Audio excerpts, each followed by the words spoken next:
Olá, tudo bem?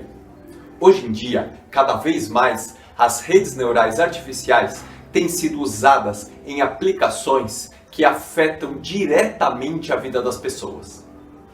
Isso nos faz pensar no impacto que um erro causado pela nossa rede pode gerar. No vídeo de hoje, vamos ver que há algumas aplicações que, se o nosso modelo errar no reconhecimento de uma classe ou de outra, não dá no mesmo não.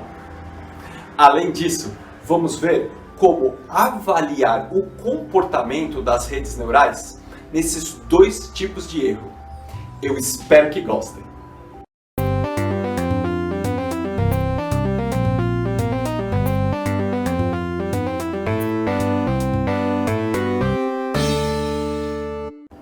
O meu nome é Ângelo, eu sou professor de Inteligência Artificial no Instituto Federal de São Paulo e no episódio anterior nós vimos métricas de avaliação de desempenho de redes neurais usando como exemplo o reconhecimento de mensagens de spam. Vamos supor agora uma outra tarefa. Imagine que a minha rede neural será utilizada no auxílio do diagnóstico de uma doença. A gente quer que a nossa rede acerte sempre. E talvez, na maioria das vezes, ela realmente acerta. Mas vamos pensar o que acontece quando o nosso modelo neural erra. Este vídeo vai utilizar os conceitos de falso positivo e falso negativo que vimos no episódio anterior. Então, se você achar que precisa, vai lá e revisa o conteúdo primeiro. Além disso, ele tem impacto direto no entendimento dos problemas daquelas redes neurais que já estão sendo comercializadas, que falamos no episódio 17, sobre as questões de ética relacionadas à inteligência artificial. Bem, se o modelo neural de auxílio a diagnóstico médico erra e classifica como havendo doença que na realidade não existe, isso é ruim, porque pode causar vários problemas. Esse falso positivo pode causar que a pessoa não tome o remédio que ela está necessitando. Mas talvez numa futura consulta ela descubra que na realidade não existe a doença. Mas agora, o contrário é bem pior. O falso negativo, ou seja, a rede classifica como não havendo doença que na realidade existe, pode causar que a pessoa não tome o remédio que ele está precisando e nem volte mais ao médico. Em casos como esse, precisamos avaliar o modelo neural em relação à sua especificidade e sensibilidade. Dá uma olhada. Vamos usar esta representação gráfica para uma rede neural de apoio de diagnóstico que classifica se existe a doença. Neste exemplo, a rede foi capaz de identificar corretamente 2 vezes a ocorrência da doença com os exemplos ilustrados com círculos vermelhos. Vamos representar esses verdadeiros positivos como VP. A rede classificou erradamente 1 vez a existência da doença quando não havia nada, ou seja, um triângulo verde, o que corresponde a um falso positivo, ou FP. Nosso modelo também classificou corretamente 7 vezes quando realmente não havia a doença, isto é, verdadeiros negativos, VN. E por último, a rede classificou 2 casos em que realmente havia doença, como se não houvesse, ou seja, FN falso negativo. Desta maneira, nós podemos calcular a sensibilidade da rede, ou seja, a proporção de casos positivos que foram corretamente identificados. Este cálculo dá 50%, o que não é uma boa taxa para o nosso modelo. E também podemos calcular a especificidade, que é a proporção de casos negativos que foram corretamente classificados. Nesse caso, temos 87,5%, o que já é um pouco melhor. Mesmo assim, são números que servem para o nosso exemplo, mas que podem ser melhorados. Você percebe que vários exemplos de sistemas biomédicos, como no caso de diagnósticos de doenças, é importante aumentar a sensibilidade da rede? A gente pode estar trabalhando em uma tarefa em que não se quer perder nenhum caso positivo, porque os falsos negativos são muito preocupantes. Isto é, talvez seja interessante variar a calibração da rede para alterarmos de uma maior especificidade para uma maior sensibilidade. Mas como se faz isso? Bem, poderíamos variar alguns hiperparâmetros durante a fase de treinamento da rede. Mas hoje, para nos focarmos em entender o conceito, vamos abordar apenas o neurônio de saída da rede neural de classificação. Se você assistiu o episódio 11, vai lembrar que muitas redes usam como função de ativação em seus neurônios a função sigmoide.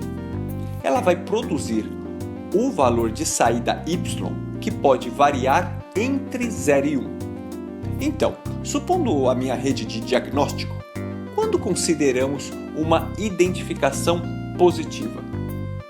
Uma possibilidade é usar um limiar de 0,5, ou seja, valores de saída maiores que meio são arredondados para cima e considerados como positivos, e valores menores que meio são arredondados para baixo e considerados como negativos.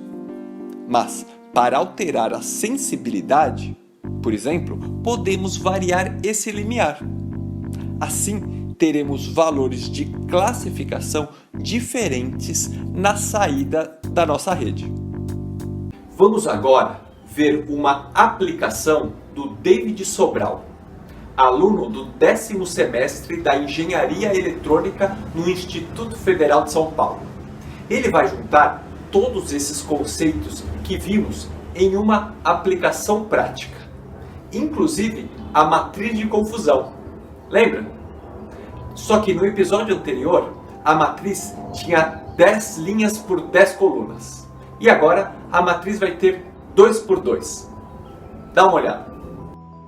Oi, meu nome é David, sou estudante de Engenharia Eletrônica no Instituto Federal de São Paulo. Vou falar um pouco para vocês de um modelo de rede neural capaz de detectar COVID ou não COVID em uma imagem de raio-x de tórax. Nós estamos vendo algumas amostras, alguns tipos de imagem que a rede recebe. Esses são os valores que a gente espera da rede, ou seja, são os valores reais, que vocês veem embaixo, né? A classificação real da imagem.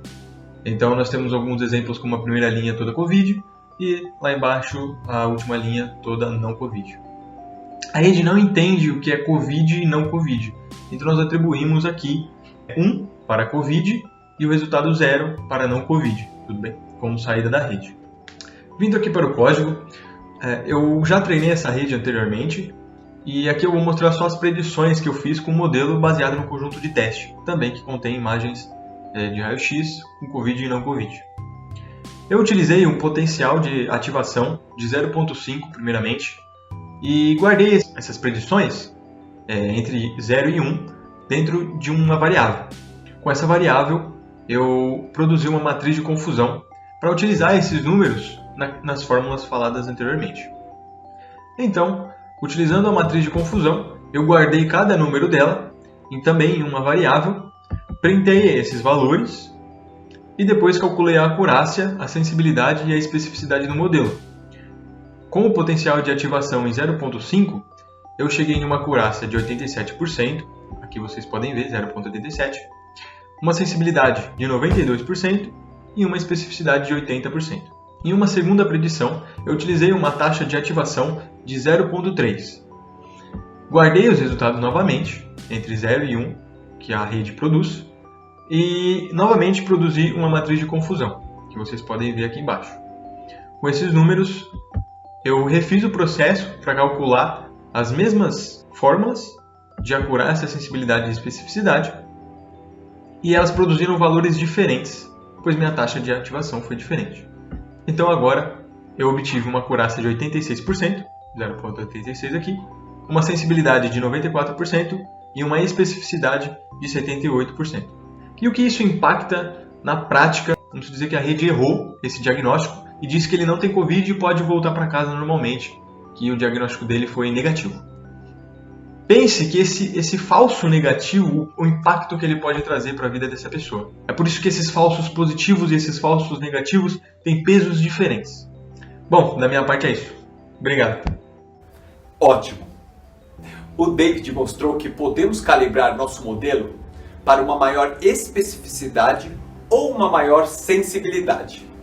Mas isso levanta uma questão. Em qual ponto dessa calibração nós devemos avaliar a rede neural? Para isso, existe uma forma gráfica, a curva ROC, em português, curva característica de operação do receptor. É algo bem visual. Uma curva ROC é formada por dois eixos, um contendo os valores de sensibilidade, variando de 0 a 1, e outro apenas para manter a associação visual, contendo o complemento da especificidade, que também varia de 0 a 1. Se tivéssemos um classificador aleatório, ou seja, que respondesse positivo ou negativo, independente da informação da entrada, teríamos a curva laranja. O que nós buscamos é uma curva nessa região. Isso é, ao variar o limiar de saída da rede, buscamos plotar uma curva ROC com características semelhantes à vermelha. Você entende? O objetivo final pode ser verificar em qual ponto da curva nosso sistema de diagnóstico vai trabalhar. Poderíamos escolher este ponto, que possui um valor alto de sensibilidade, ou ainda este outro ponto, que possui uma sensibilidade maior ainda, mas em detrimento da sua especificidade. Bem, um classificador perfeito teria esta curva em preto. Porém, em sistemas reais, dificilmente teremos um classificador que seja perfeito. Imagine que temos dois modelos neurais diferentes com curvas ROC como as da figura. Como que a gente faz para escolher um dos dois e aplicarmos a nossa tarefa? Isso vai ficar para você responder no desafio do vídeo. Eu quero que você pesquise a área sobre a curva ROC. Escreva lá nos comentários do vídeo o que é a área e como utilizá-la para escolher entre duas redes neurais diferentes. É isso aí. Boa sorte e até mais!